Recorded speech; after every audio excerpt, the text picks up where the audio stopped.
good, everybody? Welcome back to another episode of LKD Talks. My name is Emmanuel LKD, and let's unplug and be real for a sec. Now, today we got a very special guest. We got a great, funny man, an awesome stand-up man, no pun intended. We got Sergio Salgado. Yeah. What up, everybody? Good morning. Good morning. We're both still waking up, but we're here to have a great conversation. And last time I had Sergio on a podcast was for a different podcast called the Blindfold Off podcast, which was about 2 years ago already. Yep. And a lot has changed now. So now we're just here to catch up and talk about who he is, what he does, and why do you do it? So, Sergio, who are you? What do you do? And why do you do it? Yeah. Well, first of all, Emmanuel, thanks again for having me on. I appreciate it. It's been an absolute pleasure just watching you grow in your own artistry and your craft. You've certainly mastered it, so I appreciate you having me on, and everything. So yeah, no problem, man. Real recognize real, you know. Yes, sir. Appreciate it, man. For sure. I guess who I am, I'm Sergio Salgado. I guess it depends on which context. In the professional world, I work at a college, helping kids graduate, as I helped Emmanuel walk across that stage. In my off time when I'm not on the professional suit, I like to do a lot of theater, and theater involves from musical theater to improv comedy shows to dinner theaters to did I say musical already? Yeah. I think so. Musical. Yeah. If not, and then my personal favorite form of theater, stand-up comedy. The other forms of theater, you're performing somebody else's material. You're trying to envision what the author had in mind for that character, and you're trying to emulate that in your best version, in your own talent and in your own skills and whatnot. But the beauty about stand-up comedy that it's your material. It's straight up something that in my opinion, it's just an opinion, should be personal to you. It doesn't have to be personal stories, but the comedy should be personal to you, who you are as a person. And that's what I love about getting up on stage and just telling stories, or just talking about my experiences, or connecting weird things I see in history that maybe you wouldn't connect together. So all in all, comedy is just trying to take big concepts and simplifying them to the simplest form, applying little Occam's razors and just trying to get the best answer. And I try to do that in a humorous lens, and it's my favorite thing to do. If I can make someone laugh for just a split second, that's a split second they weren't thinking about their mortgage, their student loans, their, Yeah. everything else that's going on in their life. That's half a second of just pure bliss. Serotonin synapses are firing. Yes, sir. That's what I live for, those small moments. And yeah, so that's my favorite form of theater. Do a little bit of music. I sing a little bit. I'm not the greatest. My wife is the one with all the talent on that. So shout out to the wifey on that. But I'm her vocal student, so she does teach me, so that's great. Nice. And then yeah, other than that, I like to hang out with my family, my friends. Relationships mean a lot to me, so I like to make time for those that I love and care about. I know I don't make enough time for everybody, but still thinking about them from afar, still loving Mm. and supporting them from afar, and just like, sorry, can't be reached, but God, we're all working on our own dreams and we're all on our own journey. You know what I'm saying? So That's good, man. That's good. Thanks for sharing that. Yeah, that's really good. So just to kind of break down and go back to uh theater and stand-up comedy, that section of your story. Why do you mhm. do it? Like, I know you said that you like to make people laugh, but what's is there an underlining why behind it? Like a underlining purpose? Yeah, it can be boiled down to, I think my trauma, my personal trauma, is funny.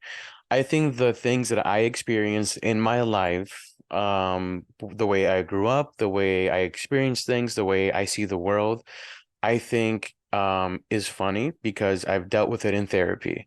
I've been in therapy for 2 years strong now. I go at least once a month. I call it a mental health oil change because, we gotta just check up on our mentals and making sure that we're still all good, mind, body, and soul, all that is connected. So you want to make sure you're good in all areas. So therapy has been a huge, huge, huge help. So I encourage anybody that, who's struggling with mental health, you're not alone. Promise you're not alone. You're not weak for reaching out for help. You're not weak for admitting it's a problem. It's actually the first step. So reach out. People Mm, love you more than you think. You're not a burden. Do what you can, but you have to take those steps too. Reaching out is the first step. Then facts, after that, you have to follow through. facts. Um, there's no point in just giving you resources, not going to use them. That's on. You got to take the next step too. You have to Mm, want to get better as well. mm, mm, And it's hard, and you're gonna fumble, and you're gonna crawl, and you're gonna fall again. You're gonna crawl and fall. There's no linear progression to mental health. There certainly mm. wasn't for me. I still get triggered to this day. I just have better tools in my toolkit, in my little, my Batarang belt, Yeah. and whatnot, or the utility belt, not the Batarang. Sorry, nerds. My apologies. To all the Batman fans out there, Is he apologizes. it right? Please don't crucify him. Right. Please don't cancel me. I too like the Dark Knight. So yeah, so it's just another tool for me to deal when those things come up. So I'm in a place where I think I can talk about my trauma and then talk about a way that it relates to other people. So if my trauma is funny, what can I use out of those my stories and then use the big principles to kind of relate to other people? Mm, We all have been on a first date. We've all um babysat a kid and or have experience with kids. We've all been in the drive-through line and something weird has happened. So just trying to mm, relate something to everyday life and then mm, connect it to a bigger principle of, have you ever, growth and then find a funny growth story that you can tell mm. and not something on your body that's a growth. So um That's so those things like that so that's kind of why I do it. And to kind of rip off a little bit of Aaron Rodgers here, he had a quote where he said, "How can you not be romantic about football?" Which I thought was really cool. Was a really good quote, and yeah, I'm sad that he went to the Jets, but yeah, RIP, um, man. right. Um, but I kind of approach comedy the same way. How can you not be romantic about comedy? How about Mm, storytelling? About connecting to humanity in its original form, and that's the oral tradition. And just we spoke before we could write things down. We painted pictures, but we told stories along with whatever language you speak, whatever form of communication you have, sign language, different languages, whatever it may be, how you communicate. It's always been in the form of a story and mm, or an allegory or a myth or something to explain the unknown. And I think that's what I love about comedy. It's going back to its original form of humanity, its communication, that oral mm, tradition. Like, let me tell you a story that you can relate to, and hey, maybe you'll laugh, maybe you won't, but at least it'll get you thinking about something else. And like I said, when you laugh for those 0.5 seconds, that 1 second or anything like that, you're not thinking about that massive pile of homework. You're not thinking about things going on in the world. You're just thinking about that moment of being happy and laughing and smiling, and mm, that's what I shoot and strive for. And you're not always gonna get a laugh. Some people are not always gonna like your comedy, and some people are always gonna have something negative to say. But I think if it's 50-50, if you make 50% of the people happy, 50% of the people sad, you're about doing it right. So that was good. Yeah, yeah, yeah, yeah. That's a good way to look at it. Yeah, thanks for sharing that. So, just to kind of break down with what the word romantic means, what does that mean? Is it like a love for comedy or like a passion? Like, I mean, I guess I don't really know what Aaron Rodgers meant by the word romantic. Like, how can you not be romantic about football? So, what do you think that word romantic means? oh, that's a good question. Um, for me, what being romantic about comedy is the beauty of storytelling, the Mm, beauty of of people coming together to witness one person tell their story, to see the world through their perspective, their lens. And people want to hear that story, and people are will pay money to see that story and hear it, or they'll subscribe to a podcast, or they'll follow them on Instagram and stuff because their stories are interesting. What they have to say is interesting. Now, there's a lot of people out there who say a lot of ridiculous things and all that, but everyone has that's the beauty about the world too, that there's enough rock on this earth for everyone to carve out their own niche. You know what I'm Mm, saying? Always gonna be people that think like-minded like you. You're one in a billion, so there's at least seven other people like you out there. So mm, I mean, so you at least have seven other people who think like you. So, and statistically, there's probably more who think like you or have kind of the same opinions who will also find things funny. Um, Now I try to keep the comedy lighthearted and stuff, but to me, what's romantic about comedy as well is um is the personal experience stories. You're willing to be vulnerable on stage, that you might look dumb, you might tell a story where you look dumb, where um you didn't make the best decision, or where you just straight up look like the bad guy, but to turn that into a humorous way where there's a moral at the end mm, mm, is a really fun way to not only deal with your trauma, but also let other people know, hey, you're not alone. Like I've dealt mm, with this too. So mm, I'm so yeah, it's that's what romantic about comedy means. You've seen the beauty in the storytelling, the beauty in connecting people, gathering them up, and and the process, the writing process of writing mm. things down, figuring out, and then just unlocking new memories when you write things down. Okay, So got you. Yeah, yeah, I yeah. hear you with that because I'm not sure if you ever watched this guy growing up, but his name is Ryan Higa. Have you heard of him? He's a YouTuber. Okay. No, I'm not familiar with a whole Okay, lot of YouTubers, but I'm an old millennial, so okay, got you, got you. But there's this he's this Asian American YouTuber. His name is Ryan Higa. He would always have just create funny skits and funny storytelling. And then at the end, he would always have some kind of moral lesson. Like, for example, he would have a video about stereotypes and stuff like that. And then he would just make a whole bunch of skits about all the different stereotypes. And then at the end, he'll say something about, oh, everyone's different. Everyone should just treat each other with respect. But he'll still end it with like a funny way. And I think with what you said too is like, I think that's the best form of, or I mean, just sharing your story is the best form of comedy because you don't have to necessarily try hard. Because I feel like if you're trying hard to make people laugh, then you're not gonna make people laugh. right. Right. You're doing it wrong. You're doing it wrong. It's like the one kid in the friend group or the one kid in school that just tries to act out and just tries to do whatever weird thing that they can just Hmm. get people's attention. That's what I used to do. I used to just exaggerate on tripping down the stairs or Hmm. exaggerate on Hmm. just like the stupid little things. But if you're just yourself and just kind of sharing your story, then that's the best form of comedy, I think, anyway. Yeah, no, for sure. I think it's interesting when you pointed out when that when you're that kid who exaggerates stories, because I was like that too, as a kid, always exaggerating, make it seem more grandiose than it seemed. And I think back to that, I'm like, why did I do that? And part of it was probably like, well, there was a need that I wasn't getting at home. Mm, There's some underlying that I don't always want to use the word trauma, but there's an underlying reason that they're doing that. And mm. for me, again, it was my trauma. For somebody else, it might be something else. But no, everybody wants to be in the center of the stage. Everyone wants their 15 minutes. I get Yeah. it. I want mine too.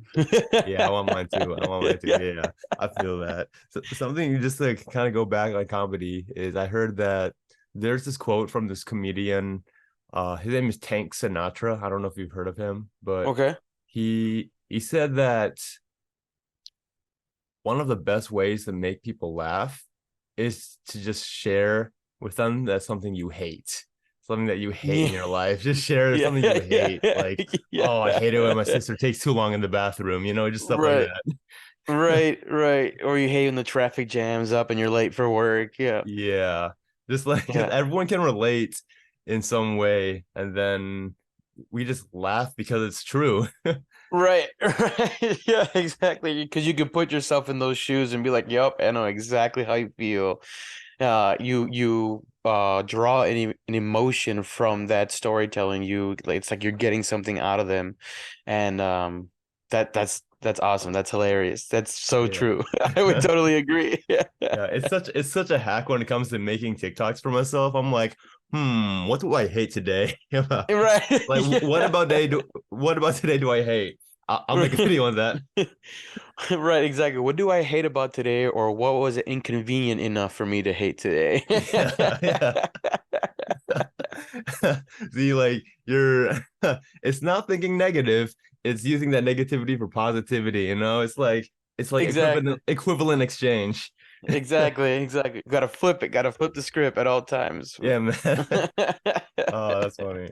So, kind of shifting gears about how you became or how you were going into stand-up comedy. I'm sure that wasn't an easy process. So, could you kind of, uh, or I guess a better question would be, how did you get into stand-up comedy? Like Sure. transitioning from just being a funny guy with your friends to going into actual stand-up comedy. Yeah, so I watched a lot of TV, and I mean a lot of TV. Like, Yeah. I was pretty much, I like to say I was raised by sitcom TV shows. So, Full House, Mm. Family Matters, those kinds of things, those kinds of shows. I was a big fan of it because everything was resolved in 30 minutes. I was like, oh, this is what it must be like Oh, everywhere. So. okay. And then as I got older, I started watching other TV, and then I came across one night. So I'll eventually turn this into a stand-up bit, but I did all of the um setting up of cable, internet, phone for my family because I had the best English. Mhm. And so my parents just wanted me to do it. So I would always order HBO, Showtime, Cinemax, so I can get all the movies. I wanted to watch movies. Yeah. And there was this one time that I vividly remember. It was there was a stand-up special called The Original Latin Kings of Comedy, which is a play off the original Kings of Comedy with like Cedric the Entertainer, Mm. and a couple of those big name African American comedians. But this was the original Latin Kings of Comedy, and there were some really funny people in the beginning. And then I'll always remember the headliner. The headliner was George Lopez. Mm. And The so goat. he was the go, yeah, the go for Latino comics, and he the way he told the stories, the way it related to myself, just seeing someone that looked like me because we both kind of have big heads.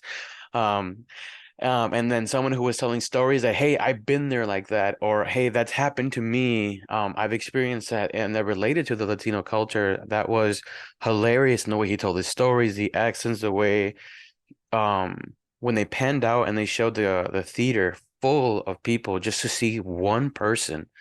I was just like, wow. I was just amazed. I was just amazed at Mm. that opportunity to witness George kind of just kill it. And then from then on, he got the George Lopez show. He did more Mm. and more stuff.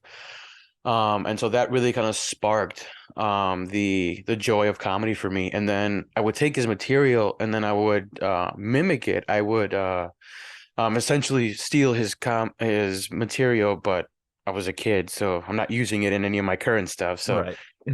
don't sue me, George. Like I'm not using it. Like Jordan, we still love you. yeah, yeah, much respect. But so I would do it and I would, copy his delivery and all that, and it worked. And people would laugh, people enjoyed it. So eventually I got to the point where I started crafting my own style. I started doing a lot of it was based off him.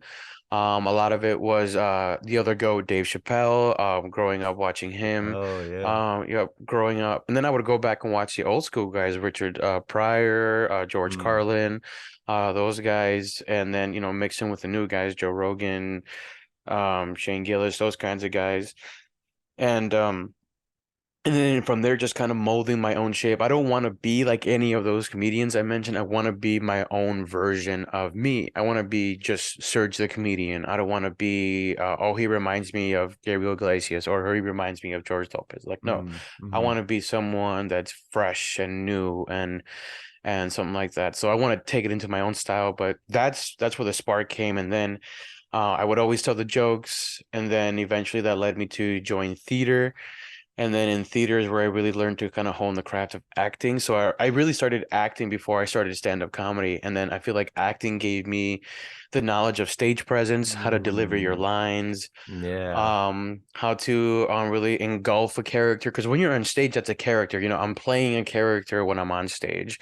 When I'm Mm-hmm. off stage, I have my own private thoughts. I'm my own person. When I'm on stage, I'm Yeah. sharing a piece of it, just a piece, of who I am, but it's not the full picture. Right. And so that's what sparked it. And so I did theater, musical theaters, and show choir.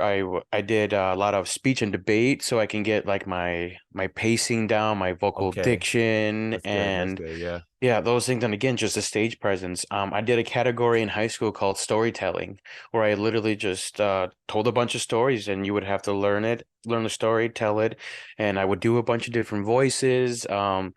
I would Mm. do all that, which leads me to my love for animation, like Bob's Burgers and those kinds of shows, and just the skill takes to be like a voice actor and a regular actor and then Mm. a stand-up comic. Just feel like voice actors don't get the respect that they Oh yeah. deserve They do. when Yeah. when Yeah. they do that. So shout out to other voice actors who do amazing work. So we appreciate you. Like Yeah. We appreciate voice actors out there.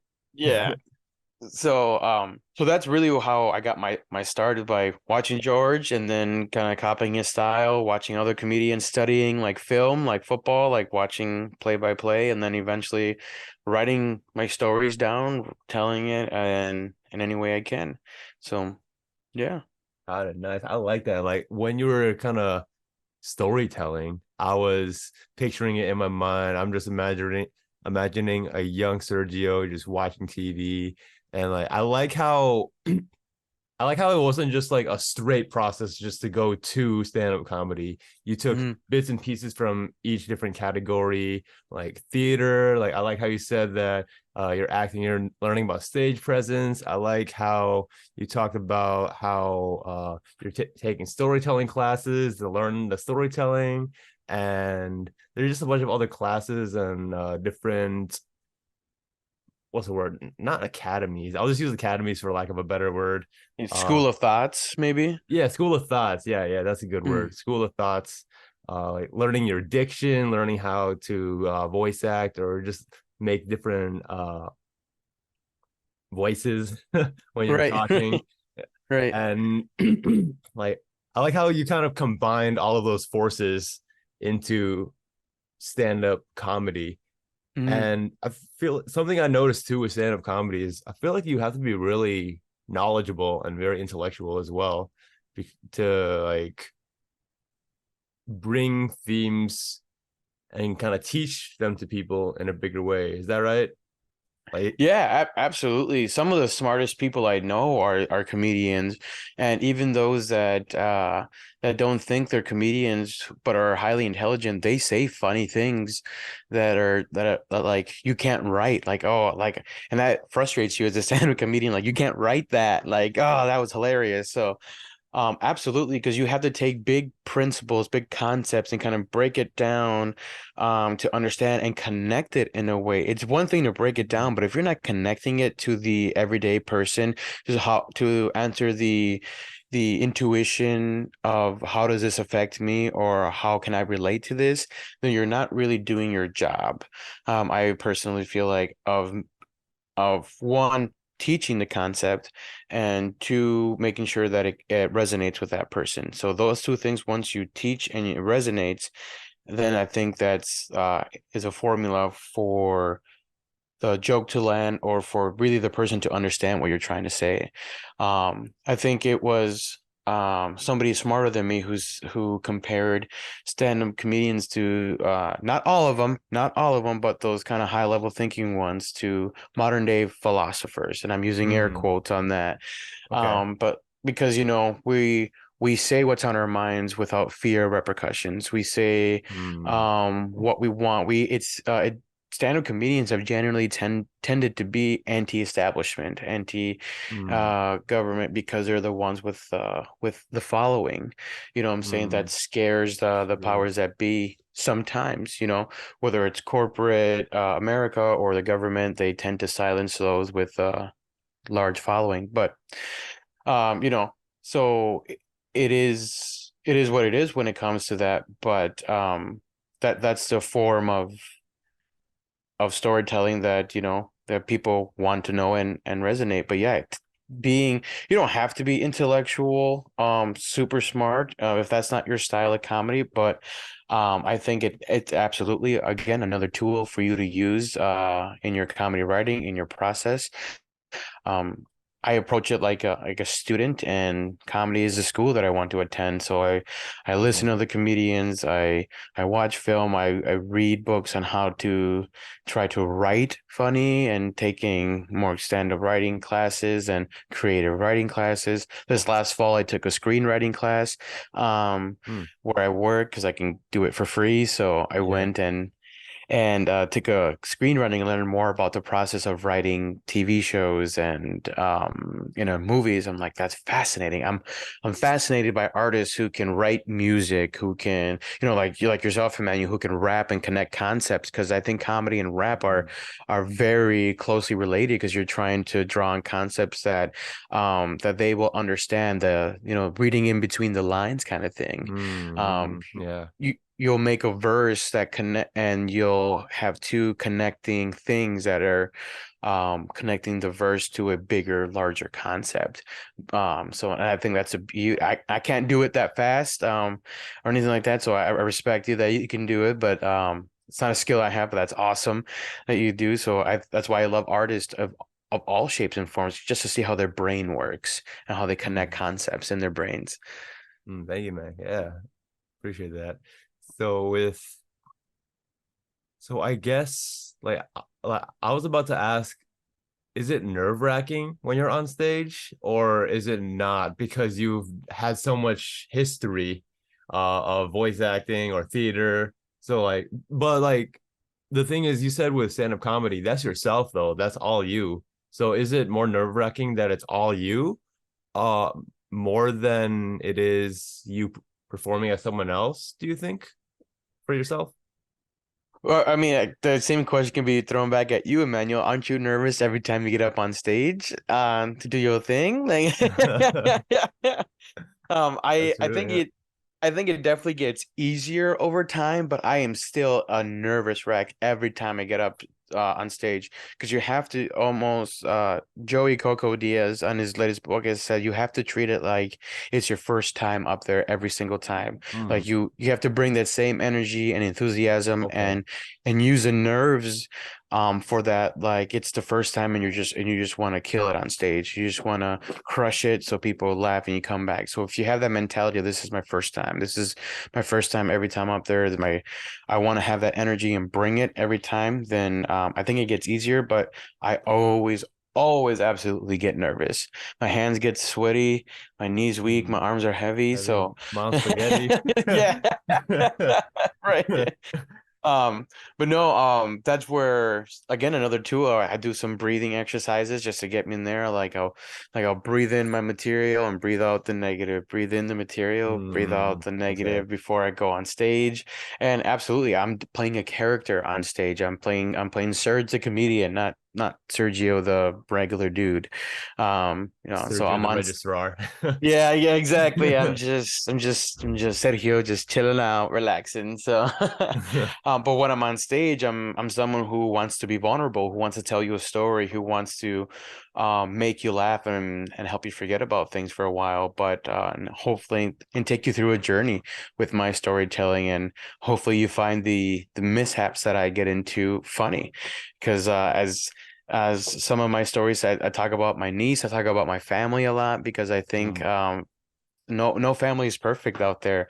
And I think well, all families fight, all families have crazy stories, all families have mishaps on the holidays and at one point in their lives. So that's funny and that's relatable if you can tell it in a funny way. And I think I can. And I think I'm not perfect. I'm a student. I will continue to learn and write and do as much as I can. There's no more open mics where I'm at, Mm, but that doesn't mean I mm, can't travel to the cities to do okay. more. So that'll be the goal, to get up to the cities and do a couple more open mics and test it in a new environment. And it's just getting up there and Ooh, doing it. Get up stage, grind, grind, grind. Just get up there as much as you can. And then I'm always thinking about jokes. I'm always thinking about fresh material. And mm, then, at the end of the day, I'll try to just write it down in I got a joke journal that I have where I'll write down different ideas that I want to go back and explore because I'm old school like that. I that's have the good. Yeah, that's pen. good to have that. To always like Yeah, freshen yourself up so that you're not just staying dull. You gotta always like sharpen the sword. right, exactly, exactly. Iron sharpens iron. So that's what I try to do. That's why every joke that I try to start off with, I try to do something with topical, something right off the bat, that's Mm, been recent in the news or things like that. So in a few bits I talked about the Ohio train derailments, and made a joke about that. That trains still exist. No one if you don't live in rural America, you don't know that trains still exist. You know what I'm saying? yeah. And we're transporting stuff via train still. It's a very vital part of our economy. So, Yeah. um, and connecting that and telling stories about that, and then and then going into the meatier part. You got to have the appetizer with the topical Hmm. stuff, then the entrees, your stories, and then dessert. I call it the callback. And I've been experimenting that lately with a couple of my stand-up bits, and anytime I can call back and tie it up nicely is what I absolutely love and try to do. So Yeah, I love that. I remember one example of open mic that you did where you brought back like you were talking about fanny packs and weed and yeah. like you started it off talking about the fanny packs and then at the end of it you talked about like see like weed I keep it in my fanny pack or something like that. Yeah, yeah, yeah, I yeah, was like yeah. that's so genius. You just brought it all back together. That was so genius, man. Yeah. And that's from watching the grades, and so everyone loves to tie it back, and it's like a pretty bow on the end of a set. So I always try to bring it back. Yeah, that's funny. And like something that I just remember too when you're talking about family, I remember the other bit where you're talking about like like oh yeah, this last one I went to church because I'm not a heathen, and then Yeah. and Yeah. then you're talking about like how I think it was your niece, yeah, Yep. like she was like Sergio, are you fat or something like that? And Yeah, then yeah. you were like, yeah, I am. And she like just stood up in the middle of the church like fat, fat, fat, fat. I was like, Yeah. I was dying from that. I was like, oh my, ain't no way, that girl's a savage. Yeah. Oh, I love kids. I love being around kids because they're so blunt. They're just, I'm gonna tell you how it is, lady or person. And yeah, she had asked me if I was pregnant at first Oh, pregnant. Okay, because I'm a chunky okay, dude. Um, but I was like, no, I'm just fat. And so man. Can you describe what your first stand-up mic session was like? yeah, it was incredibly nerve-wracking. So, um, I went up dressed in I can only be described as janitorial clothes for a mental hospital because it was Oh, just an oversized baggy sweater and I think I was wearing sweats and I wear a beanie, so I just I looked weird. okay. But I wanted to be in those clothes. I felt comfortable in those clothes. Hmm. Because I want to be like, I already look goofy, so they're already gonna laugh. So it's like a costume almost. Okay, like a costume. Uh Okay. yeah, so my very first stand up, it was at a coffee shop here in Mankato, and I told the story of dog sitting and how um I know we're always constantly impressed with animals, but have you ever impressed an animal? And I told the story how I was chasing a what was this dog? The big lanky dogs. What are they called? Wiener Dobermans. dog? Oh, Doberman's okay. Yeah, it was a Doberman, so they're just fast. And I was watching my brother's Pity. He's got a pit bull who I absolutely adore to death. We call him Douchey. Um, and the Doberman had escaped, and I started chasing after it, running it, and the dog was running with me side by side. And at one point the dog looks at me and I look back at it and he's like, "You're still running with me and you're keeping in stride?"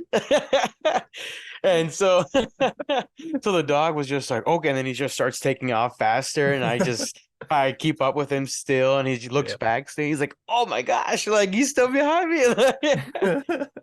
But we eventually caught the Doberman and everything. I was not gonna catch a Doberman. I'm not Usain Bolt, you know what I'm saying? Like, Yeah. um, but at that time, I'm sure I would have had the fastest 40-yard dash at the NFL Combine. So, Dang. Packers hit me up. Like, I'm just kidding. Hey, yo, Um, Aaron Rodgers, I'll be your replacement. right. I will be your water boy. Like, um. So yeah, so I told that story and on stage, and it felt good. I got laughs, and I told them that it was my first time. People didn't believe it was my first time Oh, doing okay. stand up. I was just like, nope, it's my first time. So it just felt reassuring, and it kind of confirming that, you know, this is something that you're good at. You're not great. You have the long way to go before you're great. Mm, But this is something that it's worth pursuing. It's worth writing and investing your time and effort and skill into it, because without skill, talent is one thing, but without grit, you're not going to have anything. If you're not going to sit there and write, you're not going to do anything. And I say that right now as a complete hypocrite, because there's going to be times where you don't want to write, where you're tired or life gives up. But as long as you're writing something, as long as you do 5 minutes, 10 minutes mm, of writing down something, a concept, an idea, just a thought that you had, carry some post-it notes, or even mm, taking advice from other people. I like drawing concepts and from different schools of thought. So right now I'm in a create your own morning routine class from a friend of mine from middle school, who is running this thing. She's like a wellness coach and helping us create plans. So shout out to Kelsey out there.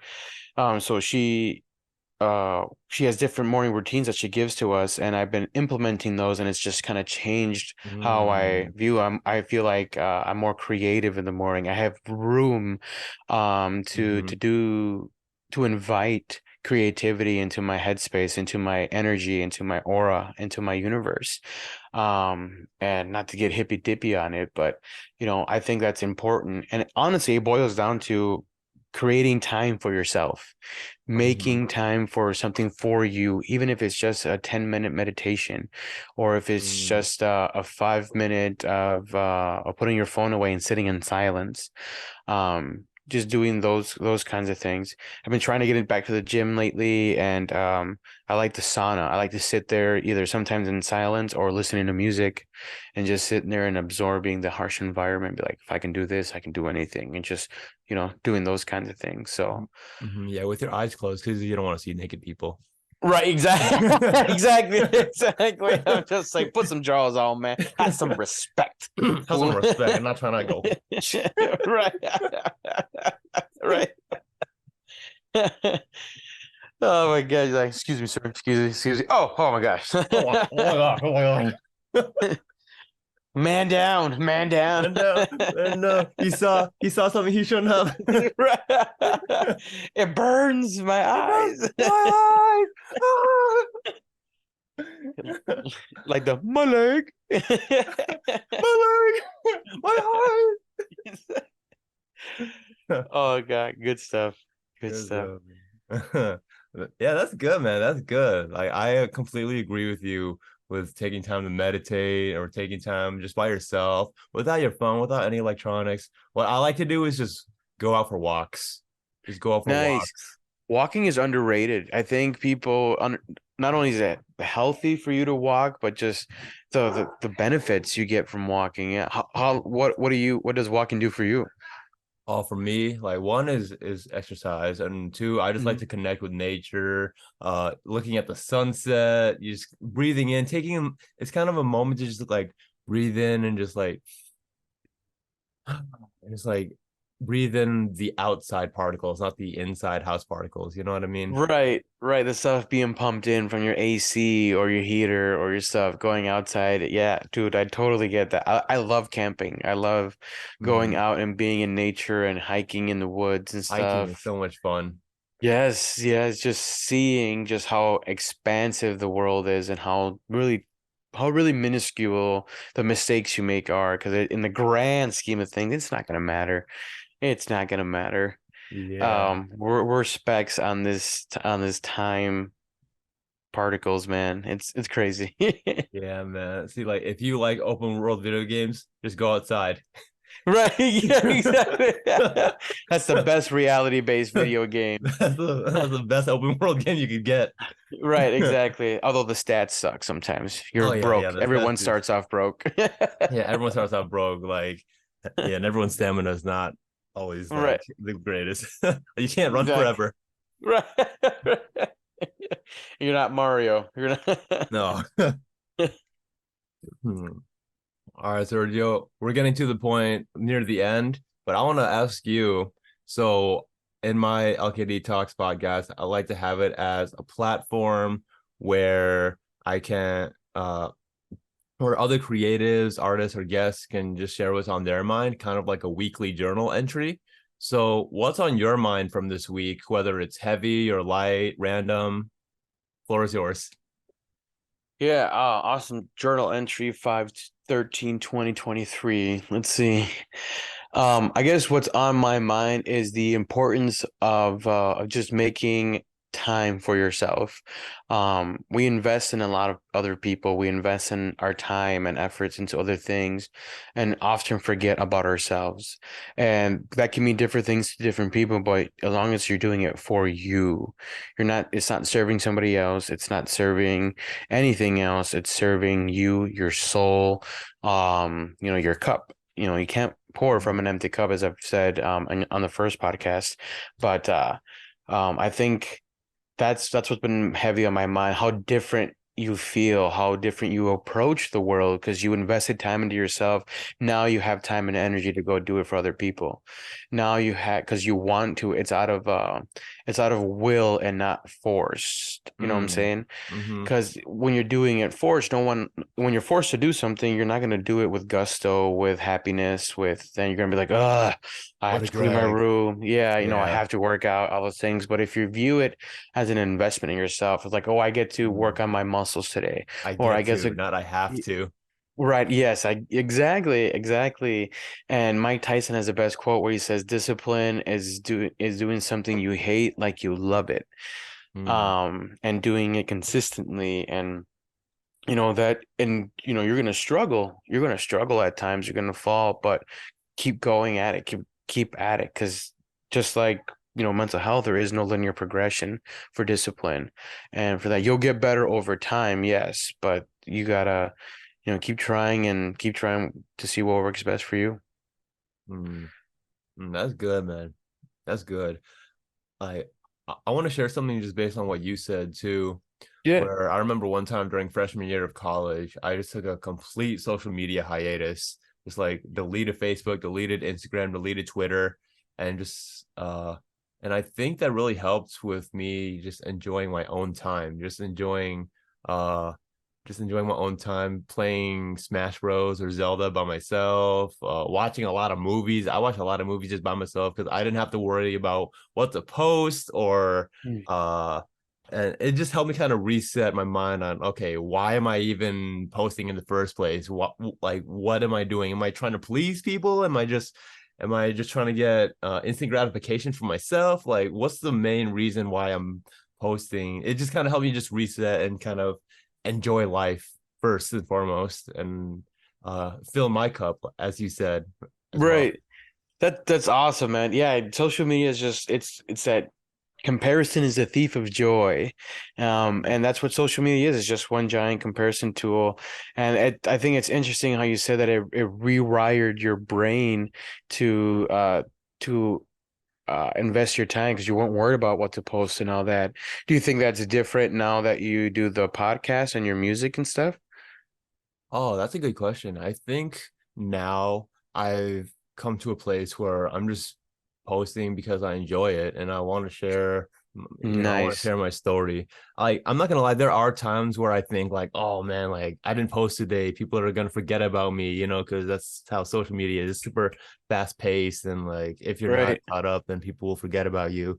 But to digress, uh, I have gotten better at just posting just what I love and if four people like this video, that's four different souls. That's four different complexities. Like I'm learning as I go that every single person is a complex human being with a super like woven backstory that you have no idea about. Exactly. Like no Exactly. one's an That's beautiful, NPC. bro. Yeah, exactly. Exactly. We might have NPC energy, but we're not NPCs. Not all the time. Right.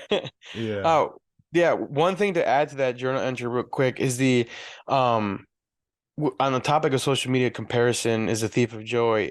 The on the other end of that is there's always someone out there who you don't think is who would think would support you is actually was waiting for your next video to post, is waiting for your next Mm, regular post. That you may never meet that person, you may never know that person, but there's someone out there rooting. And that's why I love sharing, your music on my stories and all that, because it costs me nothing. It costs me mm, nothing to like. It costs me nothing to share. It costs me nothing to hype you up and promote you. And like you said, if it reaches three or four other people, that's three or four other people who've been exposed to your art and your mm, art form and whatever that may be. And they've at least tried it. Now what they can say, or like for my comedy, I tried it. I at least watched it. Was it for me? I respect that. No problem. But if you say your comedy is not for me without even trying it, then I'm gonna have some beef with you. mm, But it costs nothing to share, to promote a friend's business, a friend's example. You'll do it for billionaires that don't even know you, now that and for all these other companies. But it's sad how often we forget about our own people and what we can do just to support mm, them. A simple like, simple share, simple um uh post hyping them up. And it doesn't have to be all the time, every once in a mm, while. And then, we're not asking for a lot. We're just asking for the occasional mention, the occasional post, because mm, I think yeah. that's important. And it's from an audio that I heard on Instagram, and I think it's just so true. And all that. So I just wanted to comment on that for sure before. Um, That's good. Yeah, that's good. Like it really costs nothing to support. And of course, you don't have to do it every day, but right. because I feel like too, just kind of going off a whole other tangent too, I feel like too, some people just don't want to share or support it because they don't want to clutter their feed per se.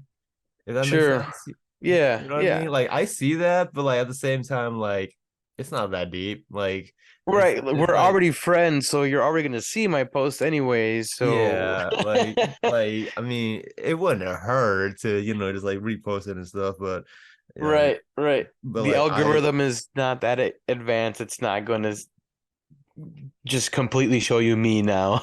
yeah, it's weird, but like yeah, that's just like a weird little thing that I have. For sure. For Yeah. sure. All right, Sergio. Well, I appreciate you hopping on the podcast, man. Do you have anywhere that you like to plug? Anything final that you like to share? Just again, appreciate you, man. You having me on here. I love to see what you're doing with your podcast, your music, and all your creative stuff. I love watching your stories, man. You've grown so much from an artist from when I first met you to where you're at now. I love seeing your growth. So, um, it's been an honor and a blessing to watch you grow. Anybody who wants to follow me, I'm on Instagram, as Power Surge 25. I'll be creating a separate Instagram here for my comedy specifically to kind of keep those things. I don't know, but for now, that's where you can find out my latest stand up. It is NSFW and probably 18 plus. Just wanted to get that warning out there. There is a few adult concepts and a couple of inappropriate words. So just a fair warning out there. But yeah, thank you.